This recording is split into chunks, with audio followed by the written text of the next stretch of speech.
Hi there. I'm Nicole, and most of our families, well, all of our families know me.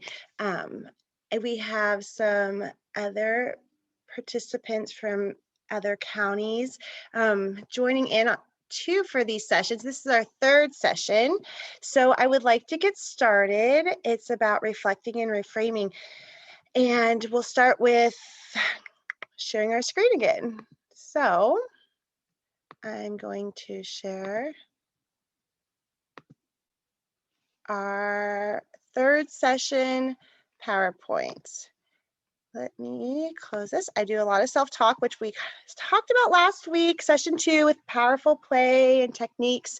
So welcome to our third teaching pyramid for family sessions, reflection and reframing.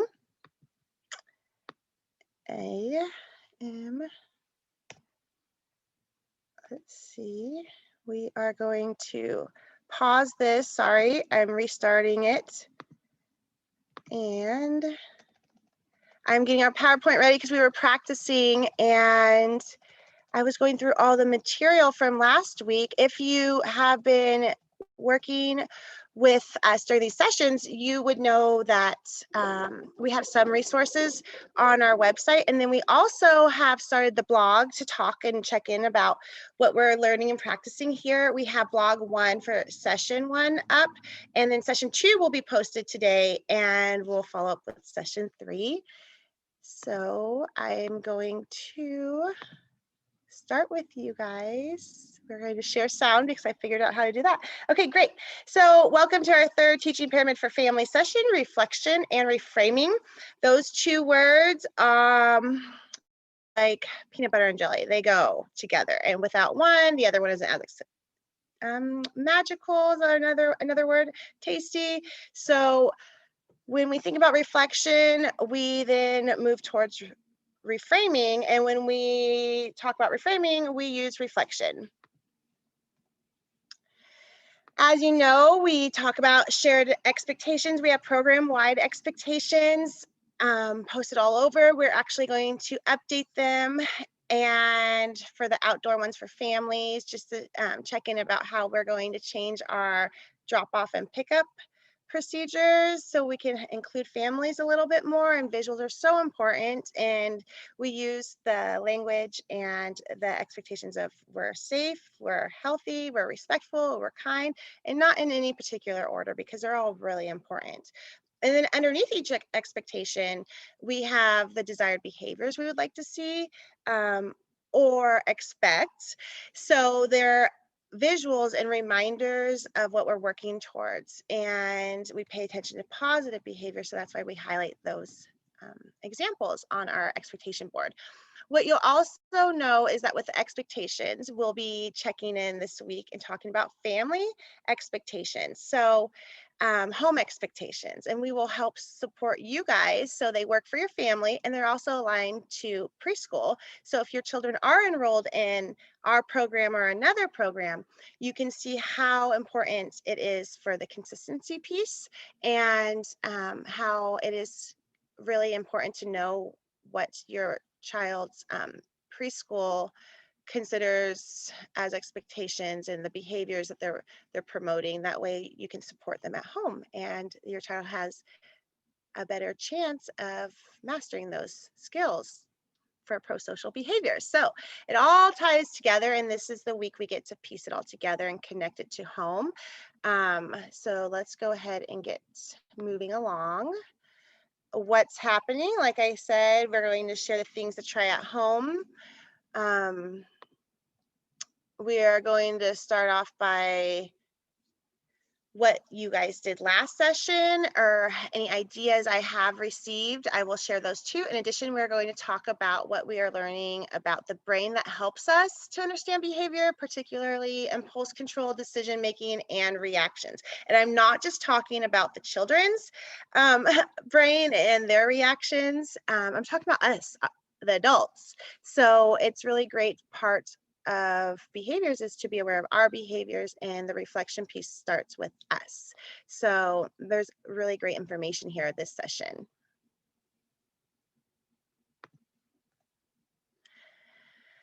Oh, Miss Chelsea. Okay, so let's start by discussing your things to try at home activities. Last week, we continued to build on making deposits and encouraging your children. We also talked about play and how important it is for your child to play with you and for you to play with your child and to follow their lead.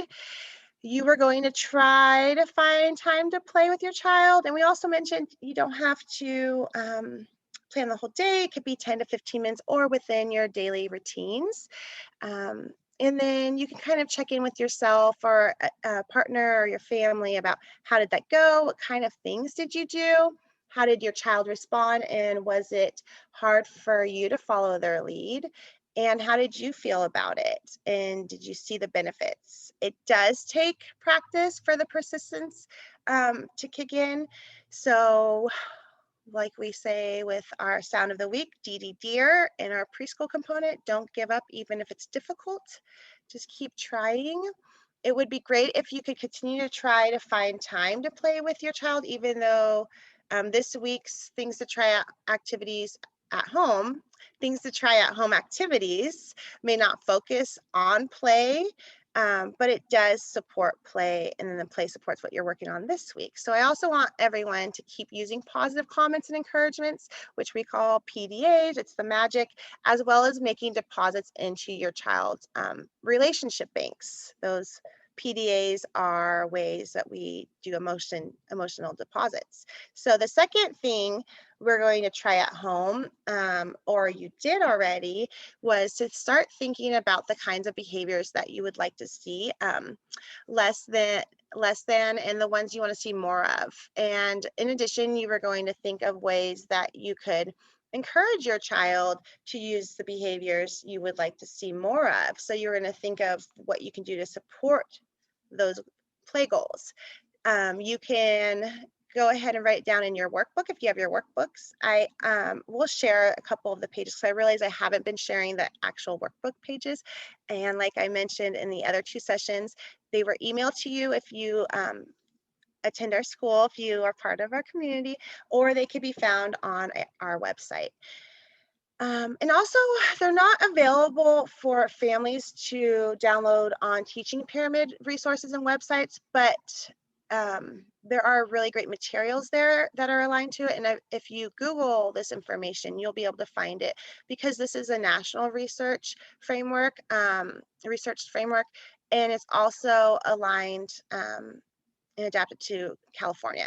So we are working with Teaching Pyramid framework through California, WestEd, and also the national pyramid model. So you'll hear me referencing a lot teaching pyramid and pyramid model. It's the exact same thing. It's just aligned to our community and where we're located and the resources available, and the funded money to actually be able to facilitate this through the agencies. So you can write down your ideas and everything you did, and you can go back to it later. What we've done so far, you've done a lot. You've done a lot of little pieces and you're still kind of piecing it all together, or you've pieced it all together and you're seeing how it all works, and the why behind everything, because we're all about the why. So now you could take a few minutes to complete your encouragement and positive comment form in your workbook. You all did a great job playing with your children this week. So it's under session 3, activity 9. I'm going to try to share it. So give me 1 second. I'm going to, let's see. So I want to show you, let's see, activity. I'm doing a lot of self-talk, like the sports announcer we talked about last week. Session 3, activity 9. Moving along, there's a lot of activities you guys have done, or we've done, because it's a we thing, huh? Okay, so I'm sharing a new share. And here we go. So activity 9, parent encouragement and positive comments. This is our workbook, our family workbook we've been using, and you could write an encouraging note or positive comment to yourself about something that you did with your child this last week that you feel really proud about. And you can do that now or you can do it later.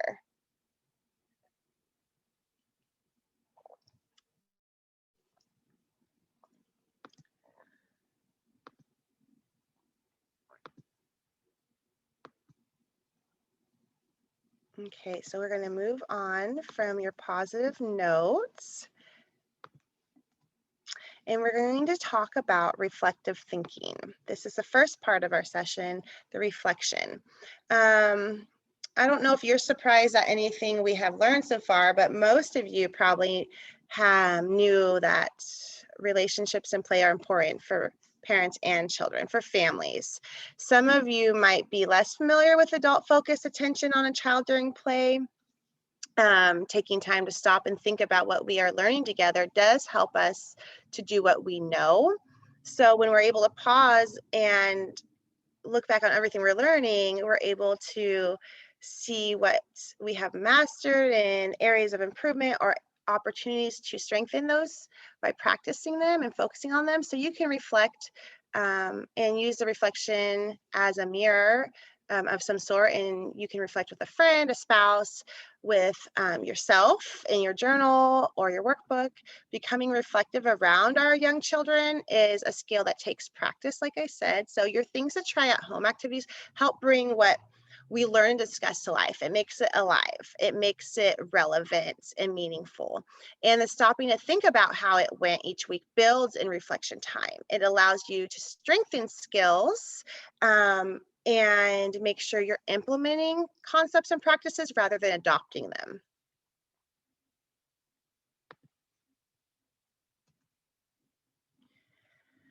Okay, so what is acceptable or safe behavior?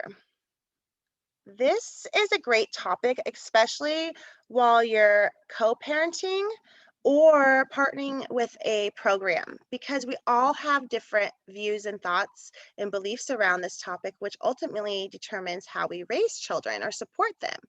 So this is offered for reflection, and if there is a need, and I hear anything from families or anyone who's listening, wanting a deeper conversation about differences in beliefs and culture within our preschool community or within your family, we can have another session around that, because culture and relationships really deserve its own topic and time to dive deep into that and to understand it better.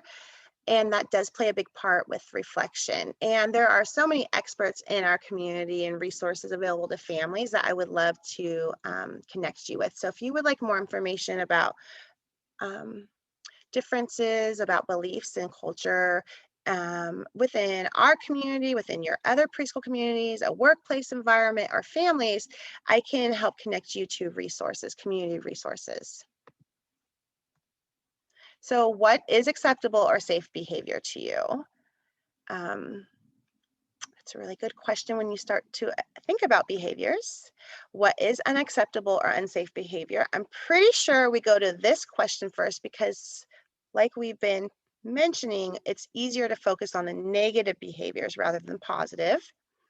And do you think that your answer matches that of the other families of the children in your child's program? Do you feel like you guys connect with the same values and beliefs or similar, or you understand why they're different and you can respect them? It's really important to understand where everyone's coming at with behaviors, because behaviors are what we focus on with young children, and that's how we can understand and support each other. And do you think it matches the teachers? So people have an internal, let's see, I want to make sure I give you the right example before I start that thought I was going to share about the teachers. So we'll move to that. So people have an internal, often they're unaware, it's unconscious, conscious monitor about what is acceptable or safe behavior. You may not even know what you believe about something until you dive deep and reflect. So you could think about what is acceptable and safe behavior to you, and what would be unacceptable, unsafe behavior to you. Not what others think, not what your families think, what you really believe and your go-to instinct is. And then do you think that all of the program's families' answers are going to match yours? What about the teachers?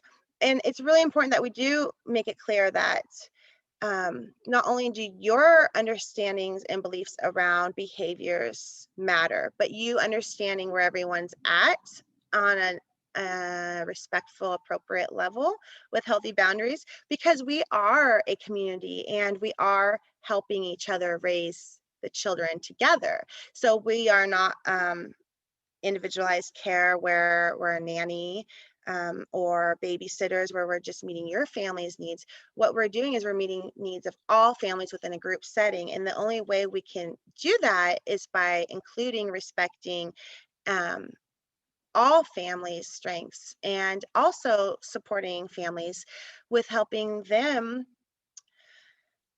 learn about goals or making sure that our goals are aligned so that we are having healthy, strong partnerships and relationships. It does take time, but it is possible when everyone's invested in learning about each other and reflecting on what they consider acceptable or unacceptable and how to work with others and strengthen other families too. Um, and we'll circle back to that. That's usually session 5 and 6 about why that's so important. So it might seem like I'm rambling or going all over the place, but if we really don't, I should reframe it. If we really make sure every and each child is successful and capable of being their best selves within a group setting, they have a better chance of going to kindergarten and going through school. And then they actually have better outcomes of becoming a capable, kind citizen in their mid 20s. And then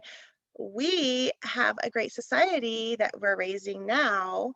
Um, so if children are not okay, then our community and our society is not okay. We really do need to make sure the emphasis is on all children and it's inclusive.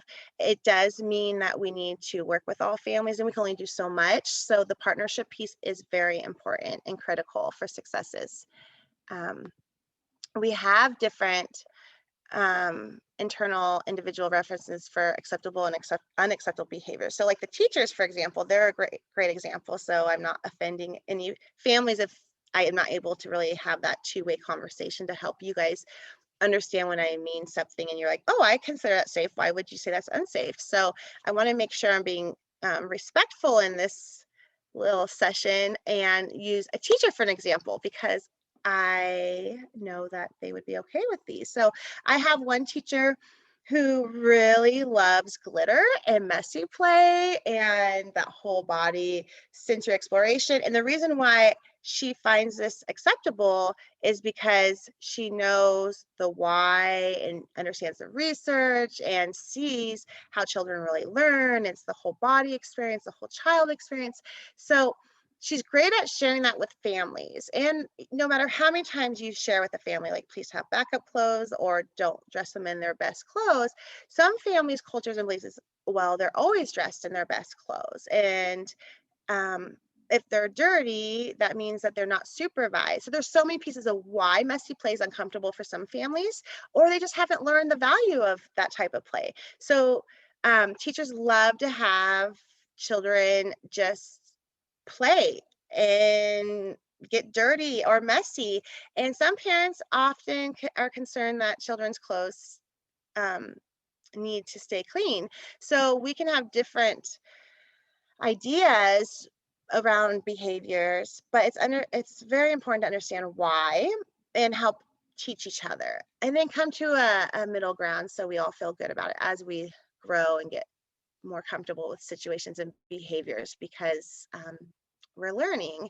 So you can look at what is considered safe and unsafe behavior. And we really like to understand that there's different comfort levels for adults and then for children. And that goes into another topic with temperament tendencies, um, which are traits and all of that, with personality clashing and all of those great things. So what we do want to share right now is that we do not typically reference this as good, bad behavior And we definitely don't say good or bad children. And when we do talk about children, we talk about their tendencies or their behaviors. So a child with challenging behavior or a child with shy tendencies, we don't say it's a shy child, because the child might not be shy all the time. And there's more to the child than just being shy. So moving forward with the session, you're going to hear me express behaviors that might be good or bad as safe and unsafe.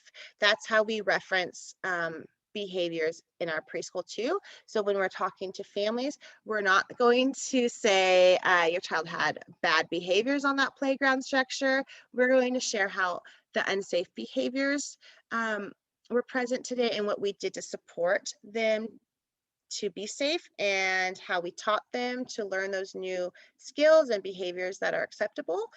And then that kind of goes into too, some families might be, I'm sorry, the lighting's all weird. Um, well, what do you consider unsafe? Because we let them try or climb trees all day long. So then that's good to know, because we might need more climbing opportunities that are in safe areas in a school setting. So what looks safe at home may not look safe at preschool, but that's where these conversations are important. And then understanding when we do label them, we're labeling them in a respectful, honest way, so we can get as much information and share as much information.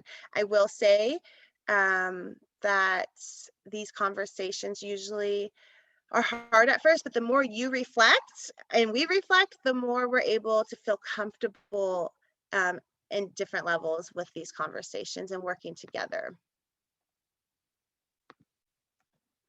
So obviously the behavior is in the eye of the beholder. Our views of behaviors are shaped by our family, values, culture, beliefs, and information we receive.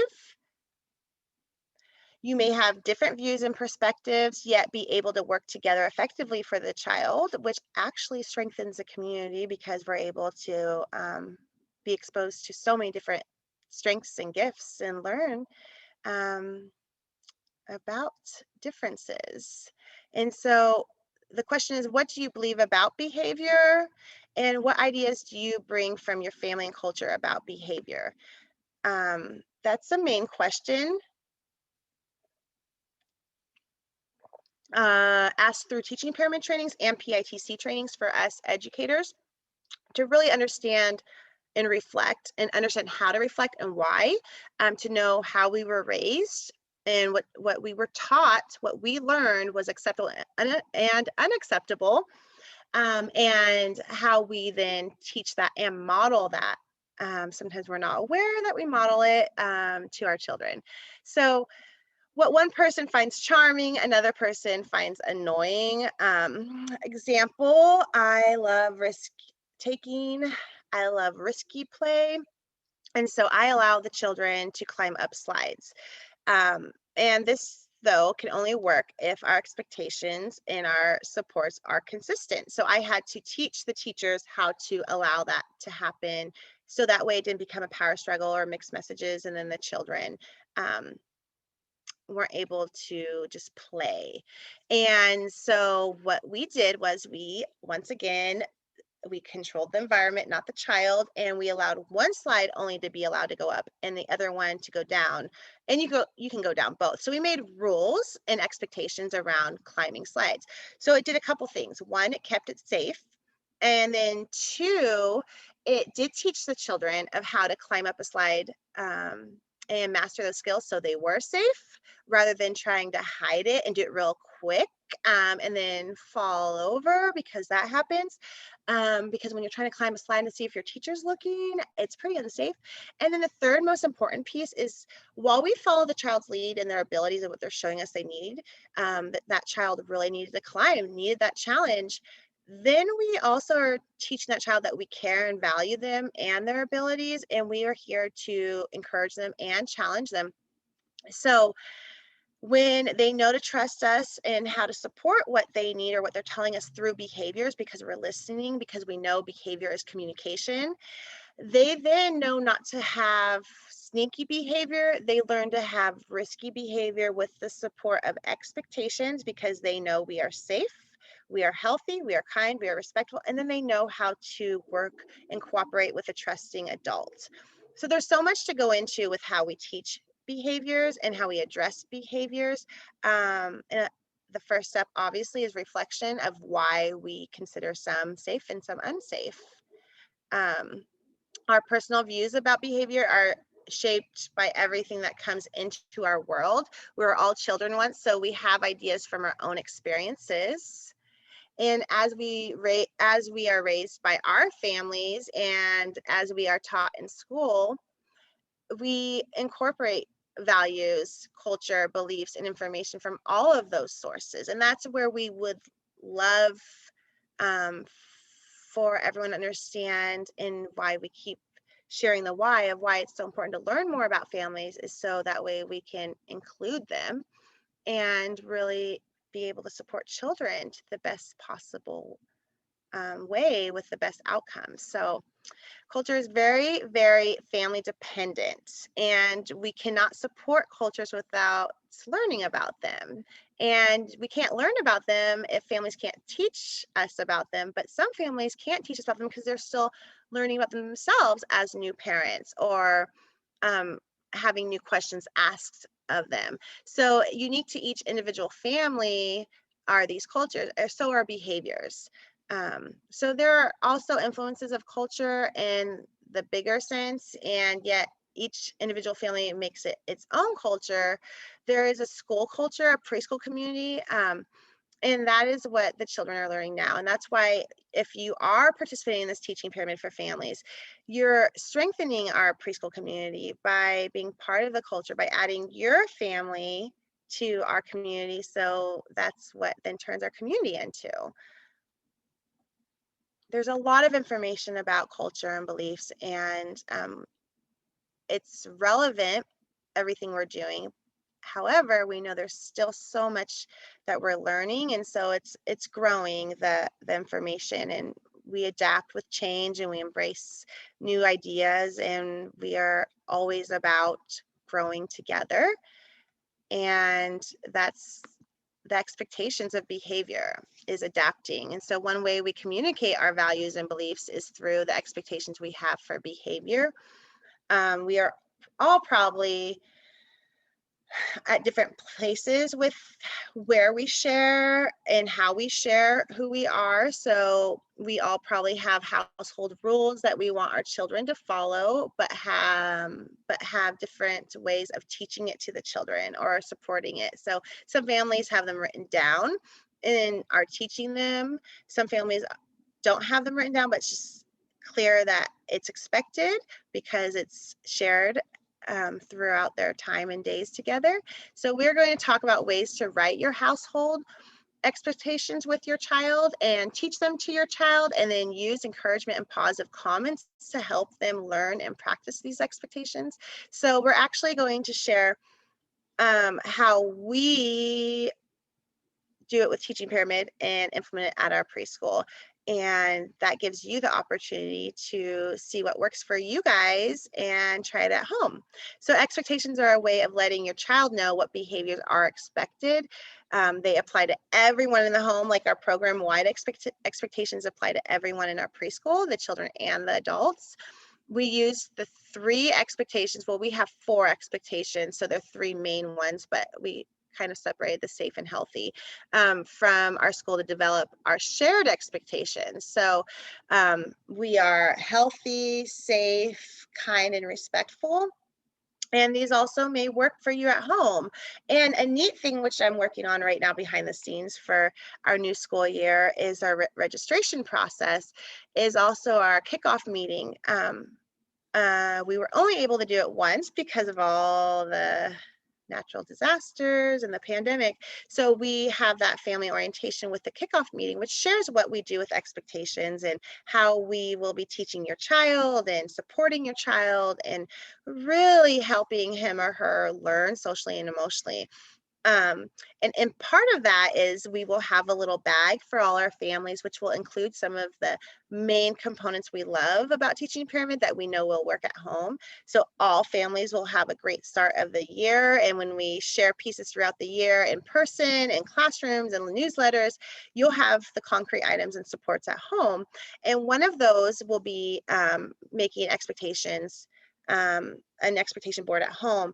And a big piece, though, before making that board is really making sure the expectations work for your family. So it's going to ask, what are the things that you want your child to learn? What behaviors would you like to see them learn in school and at home?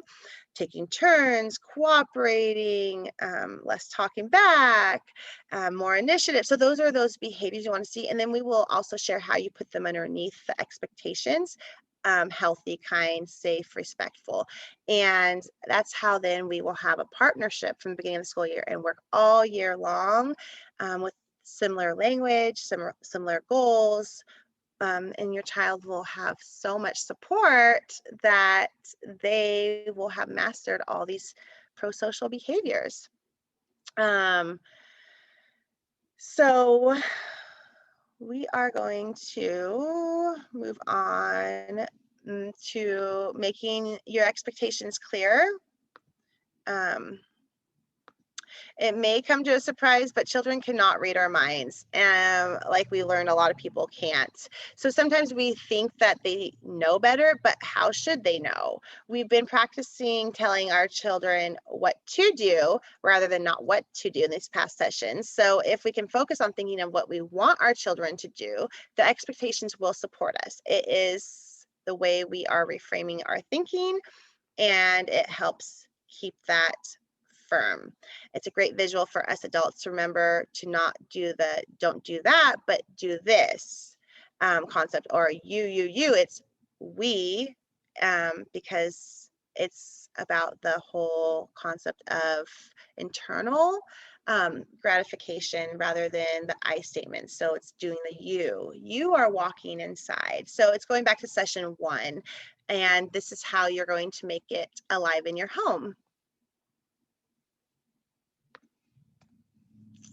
Expectations are broad, so we'll begin by talking about how to write the expectations for your family. For young children, it is best to pick only 3 to 5 expectations or values. So we already have ours for the school, and we do encourage you to start with those ones because those are universal values for all families and settings. For going to the library, for going to the park, we want everyone to be safe all the time, or healthy all the time, or respectful and kind. And then when your children get older, you can add more too, but starting with 3 to 5 is really important.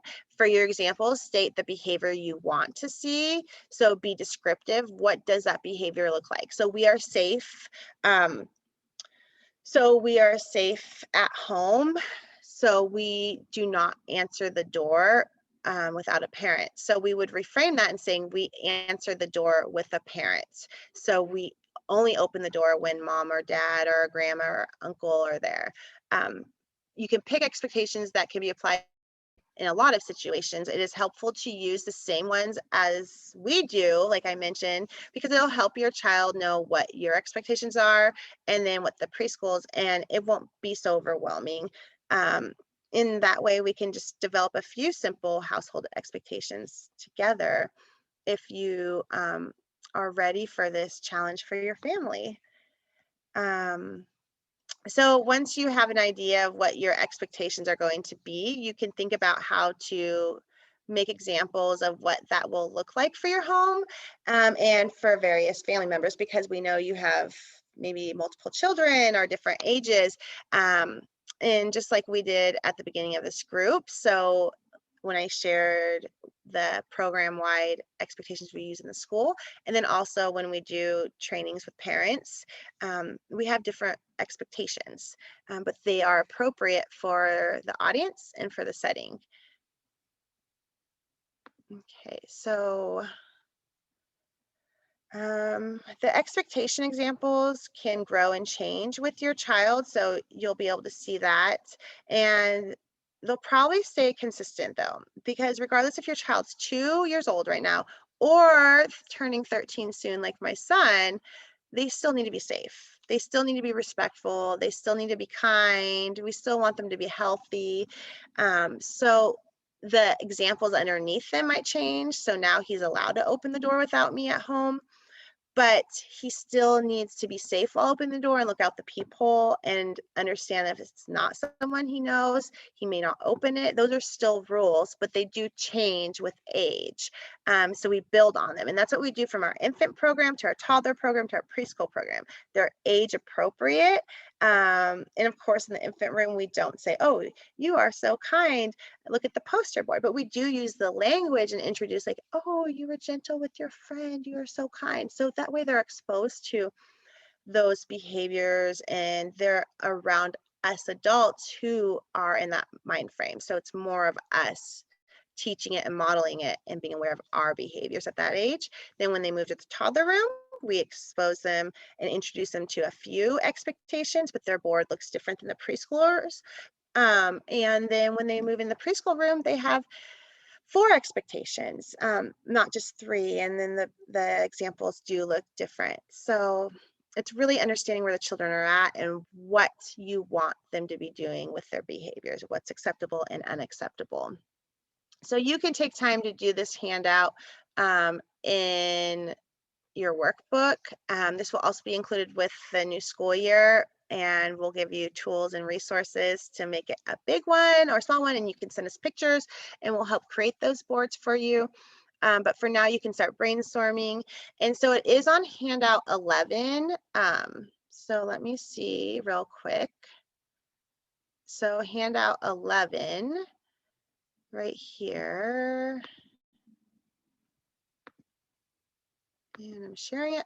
Okay, great. So handout 11, this is handout 10. So here's a way to connect it to home. And remember, we say the examples in a positive way. We say the do's instead of the don'ts, which is so hard to break that habit. So you tell your children what you want them to do. And these visuals, like I said, are really beneficial for us adults to make sure we are using the teaching pyramid language appropriately. So our behaviors are modeled, because if we are saying don't do this all the time, your child learns 2 things. They learn how to reframe their thoughts into a negative manner, and then they also focus on all the negative behaviors, and that's what then they become. So it's tricky. So moving down, so you'll see that your family is kind, our family is respectful, our family is safe and healthy. So you can change those words to work for what you guys are really desiring as values and trying to teach your children. I will say that the examples underneath are the important piece too, because you want them to really be age appropriate and keeping it simple. So it goes back to all session 1, session 2. So these are the things to try at home. You're going to teach your household expectations.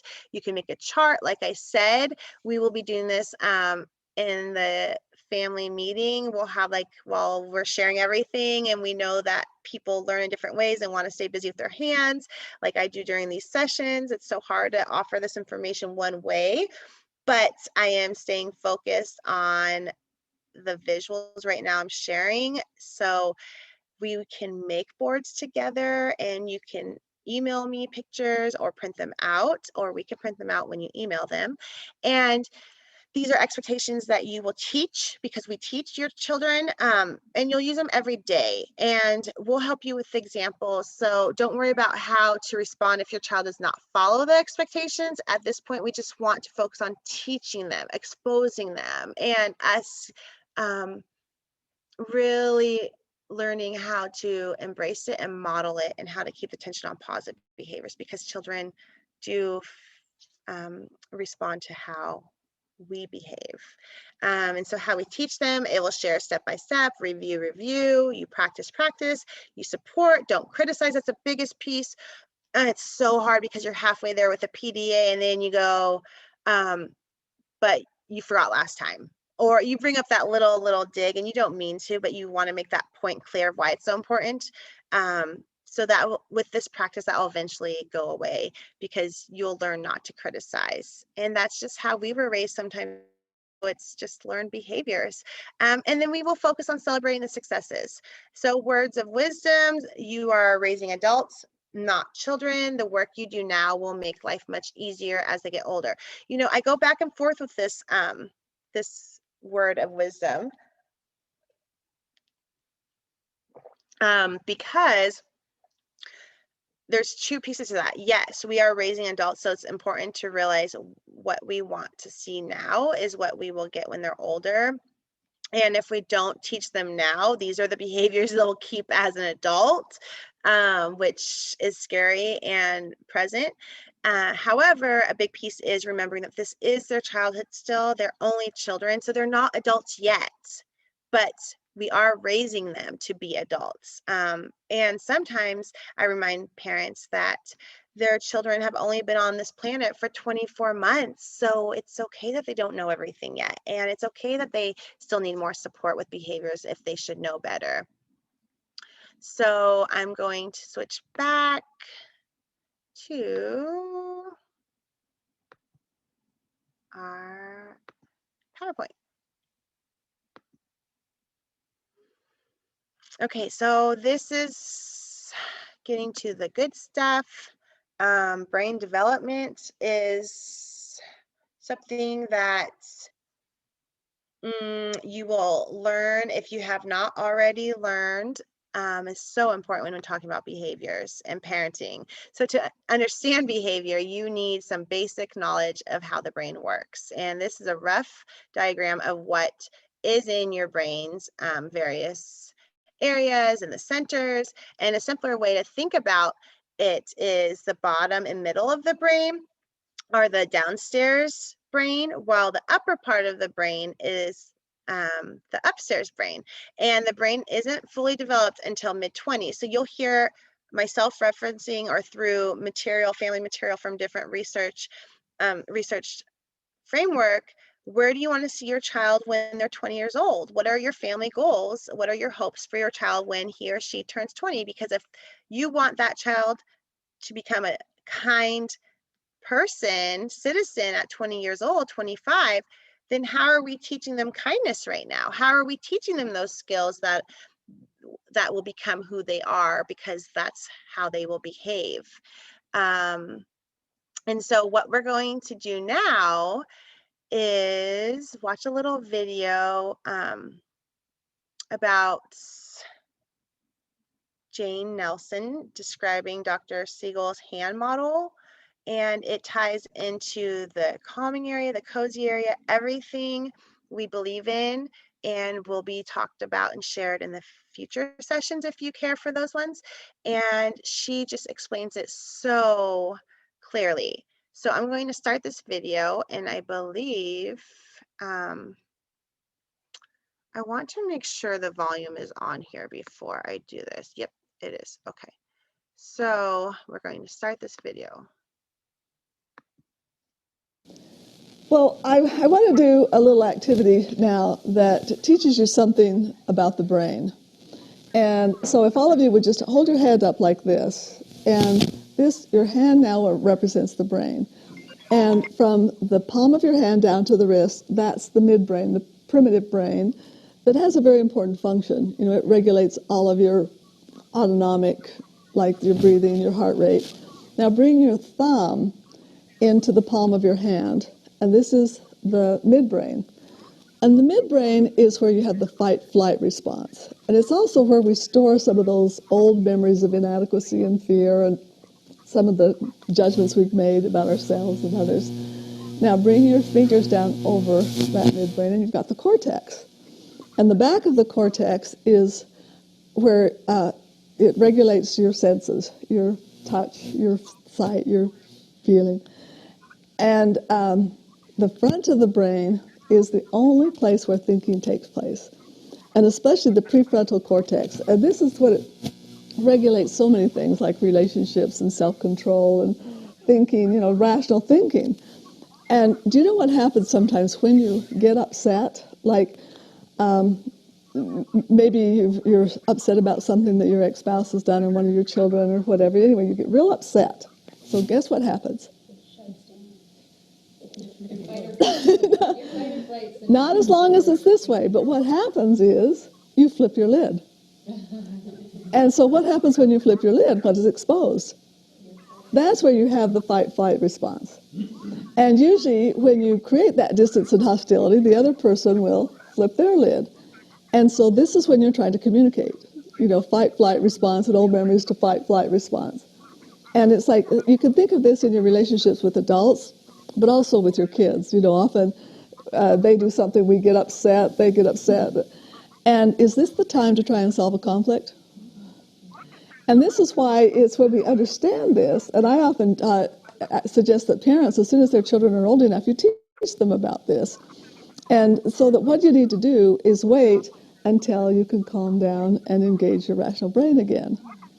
And this is where timeout goes. And, we talk a lot about not using negative timeout, where we say, you go think about what you did, which is one of the silliest things you can ever say to a child, as long as you can control what they're going to think about. But we do advocate positive timeout. And that's where you get your children to create a positive area that will make them feel good. And if you sit down with your children and you say, what would help you to feel good? Would it be an area that would have books and CDs and stuffed animals, cushions, or whatever it would be, and then let them name it something else? And the reason it's important to have them name it something else is because there's still that negative, punitive connotation about timeout. And so my kids have called it space or a cool down place. My granddaughter decided to call hers Bob. It's like, but it really helps for them to be creative. And then instead of sending them there, it's so much more helpful if you ask them, would it help you to go to your feel good place or to Bob? And but my feeling too, though, is if kids aren't old enough to understand this, they're not old enough to understand any kind of timeout. If they can't understand this, how can they understand what timeout means? Except there's always exceptions. One woman after a lecture came up to me and she said how she had used this with an 18-month-old child because her 18-month-old child had her little silky pillow that she just loved. And so she'd be feeling upset or crying. And she said, would it help you to go lay on your silky pillow? And the little girl said, yes. And she'd say, you want me to go with you? And I love that sometimes she would just go with her. And this is another thing about positive timeout that I suggest sometimes, that you just say, would it help you? And they might say no. And you say, would you like me to go with you? And they still say no. And then you say, okay, I think I'll go to mine. And then you just turn around and go to yours, because isn't that a great model? Now, can you see how you might use this knowledge about the brain before you interact with the relationships that can get you going and create upset? So that was Jane Nelson, and she is an author. I should have introduced her before. I just got so excited to watch her video. I can listen to her all day long, and she's an author of the Positive Discipline series of books. She's a very well-respected parent educator. So a lot of families or parents have heard of her. If you haven't,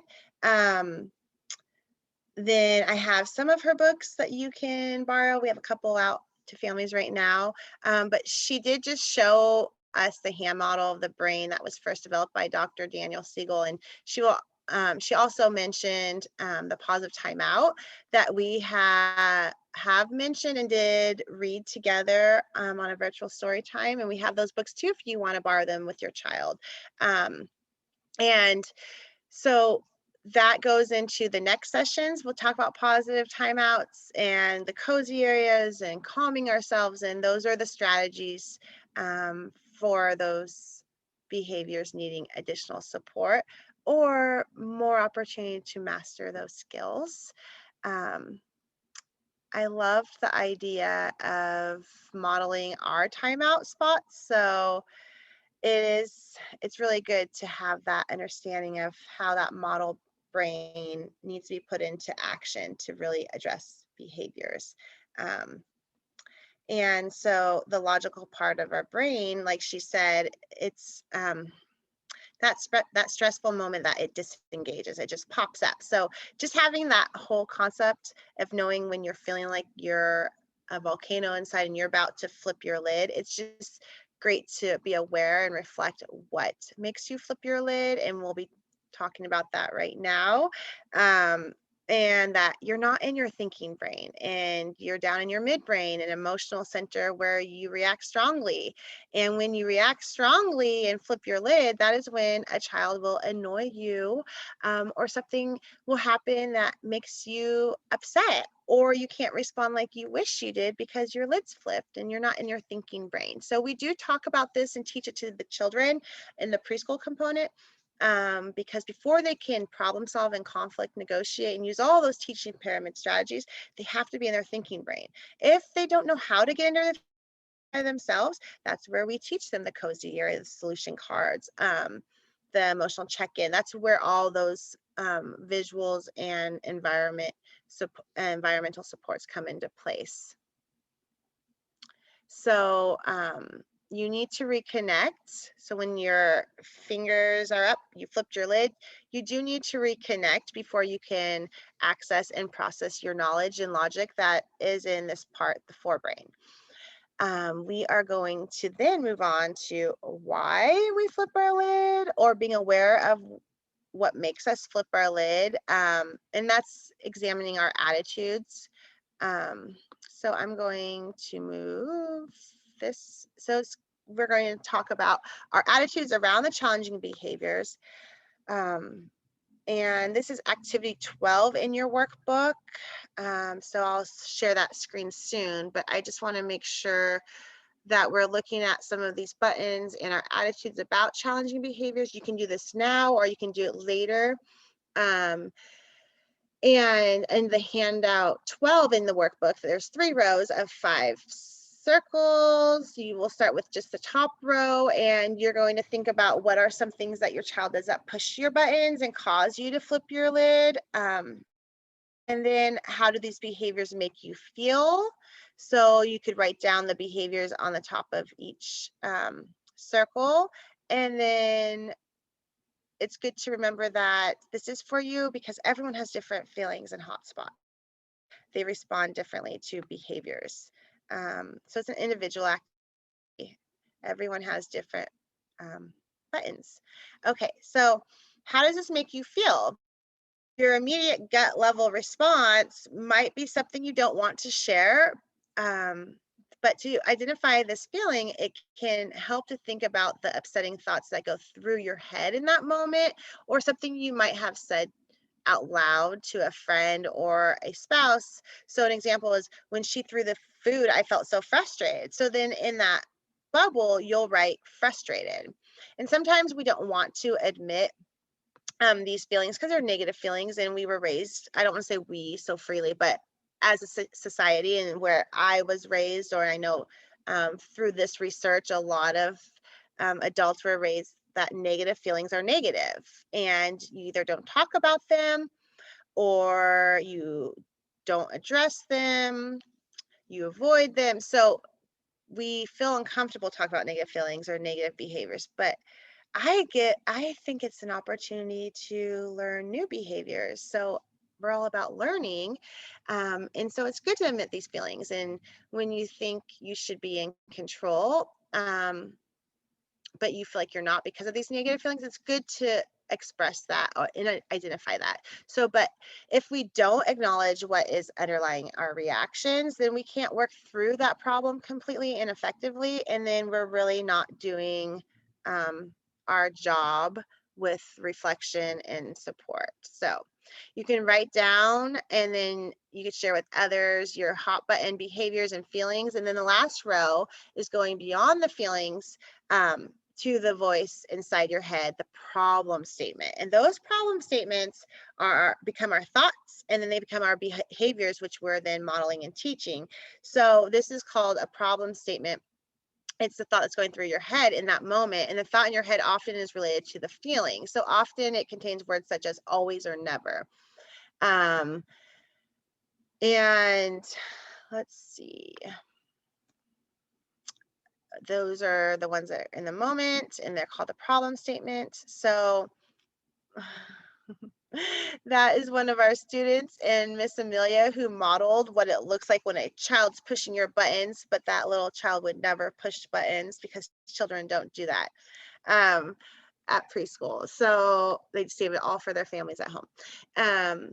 And so if you happen to have the same button after you're reflecting and sharing with others, then you know you have to find ways to get back to your thinking brain. And you can do this with other adults in your life. You can practice it, talk to them.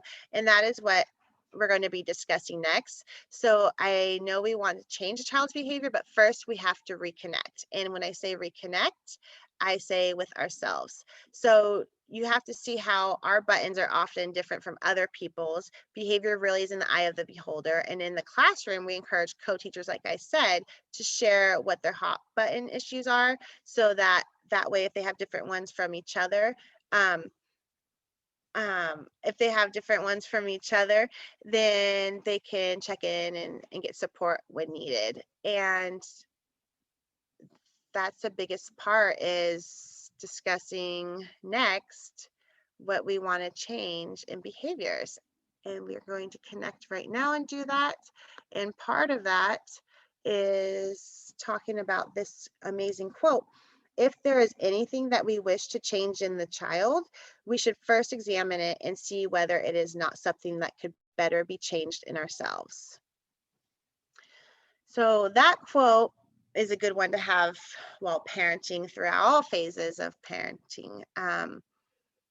And we can't always control what happens in the course of a day. And being human beings, we can't really help but flip our lids in moments of stress, but we can choose to reconnect to our thinking brain and to change how we react and respond to what happens to us. Our buttons are being pushed, not the child's.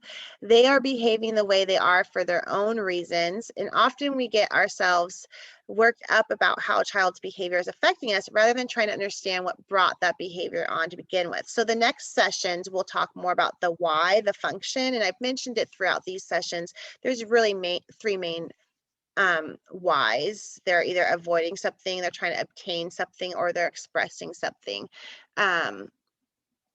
And a change on our part is, in our perspective about a behavior, can make all the difference. So that way we can focus on the why and the function and what's going on with their behavior. So understanding what is going on inside our own head, then find a way to think differently about a challenging situation. So we've talked about reflection. We're going to now move forward with reframing. And these animated slides are going to give you a couple examples about reframing, trying to picture it from a different perspective. And here's an example, an upsetting thought. So moving from that thought, there's an example I'll share before we go to the screen. So a person bumps into me and knocks books onto the floor. Initially, I'm upset, and then I get more information, and I see that the person is using a cane and is blind. So with this new information, because I've had time to use my thinking brain, I'm able to have a new perspective, and I'm not upset at all at the other person. Because I understand their behaviors better and the why behind it. So then this upsetting thought, on the screen, here's an example. I can't handle getting ready in the morning anymore. My buttons are being pushed. So that thinking can make us feel defeated, stressed, and anxious. So instead of problem statements, come up with a calming thought, a reframed statement, looking at the situation from a different perspective. And the way we do that is we create calming thoughts and our reframing tools. So the new way we would think about this is, I am feeling really overwhelmed. I need to take some deep breaths. And so another example is, she ruins everything. I am going to receive the worst Mother of the Year award. I think we all have those moments. And our calming thought through reflection and reframing is, this is hard on her too. If I stay calm, we both feel better. So it's not easy at first, but and it will take effort, but you can do this, and it will make such a huge difference in your lives. It takes practice. Okay, so managing children from reframing. Okay, so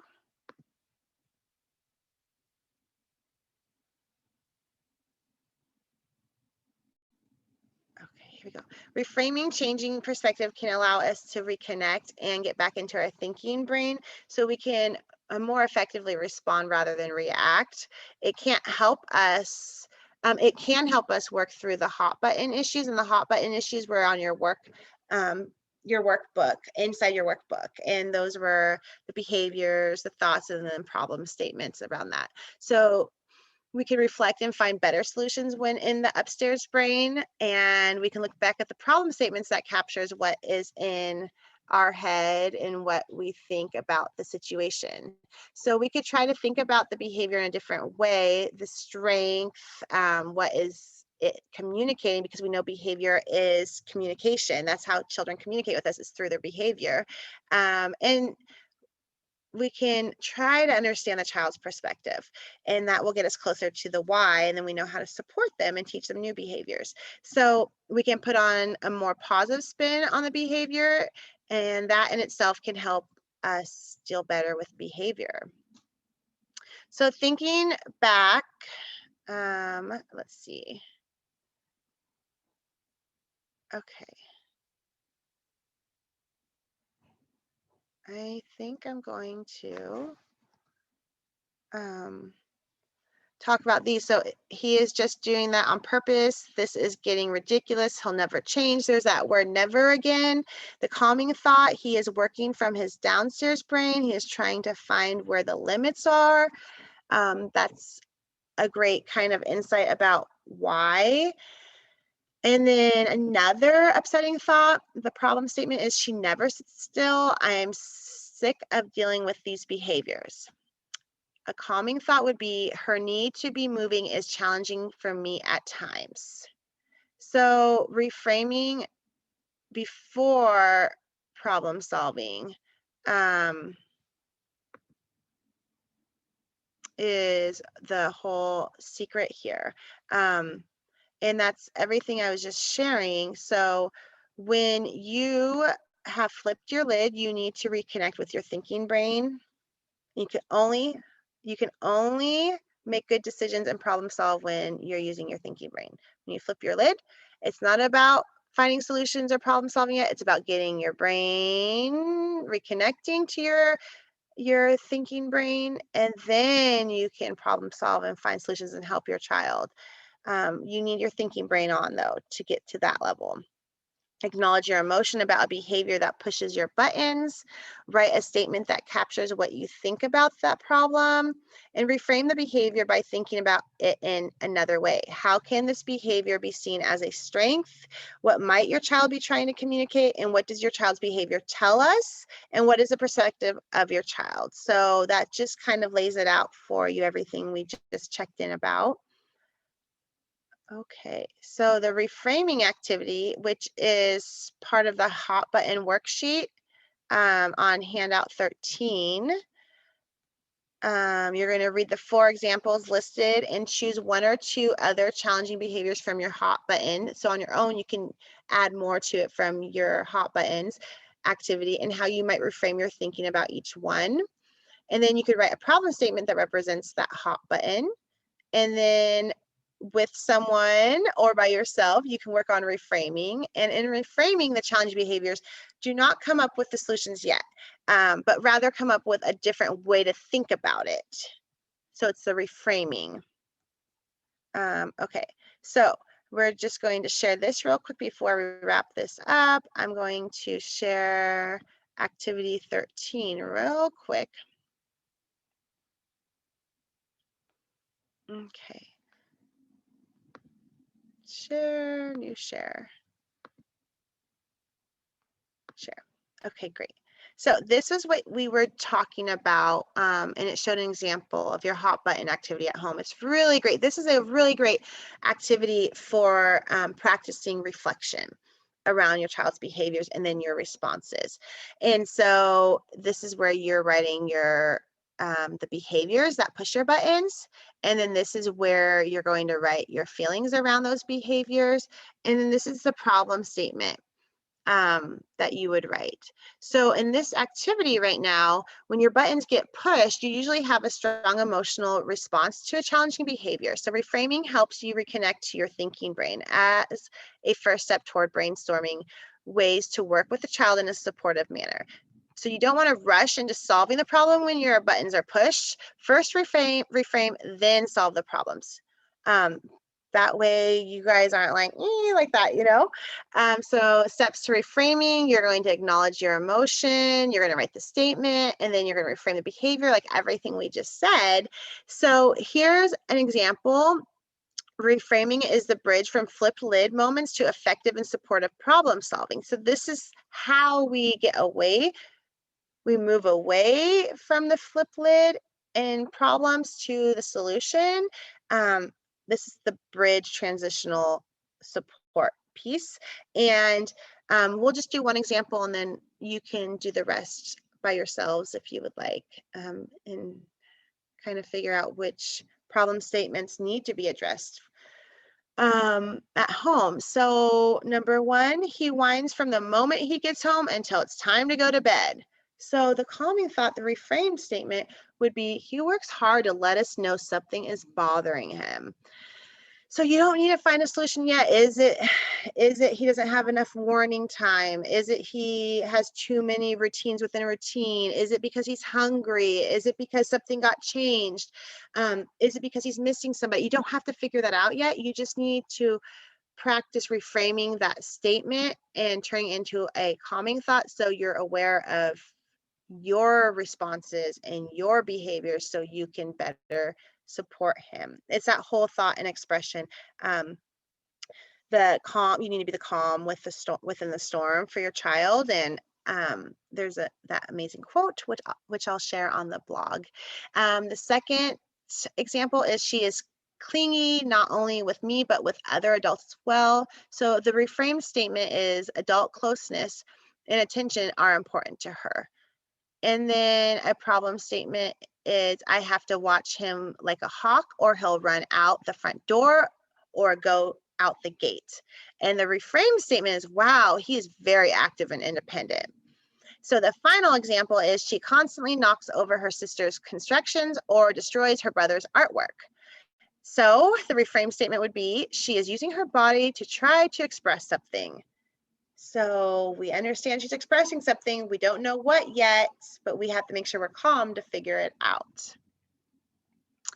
So wrapping this all up and putting it all together, connecting all of this reflection and reframing.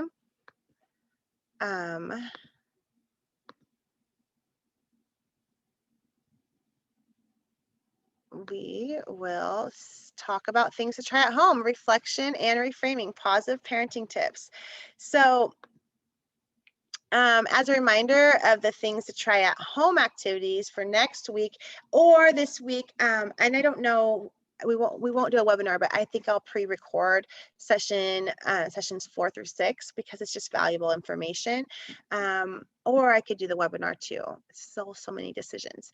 But for next week, and to wrap up this session and these series, is to start to think about some behaviors that push your buttons. See if you can reframe them and share your buttons with others who care for your child. So tag teaming is a great strategy if you have a partner who can be supportive, or your children's teachers, because what you see at home, they might see at school, and we have the support or the strengths already practiced with them, and we're teaching them so we can share and connect you with those resources and strategies.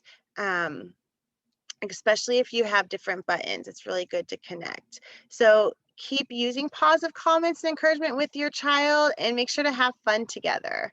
And that's all for this session. I want to say thank you for joining us.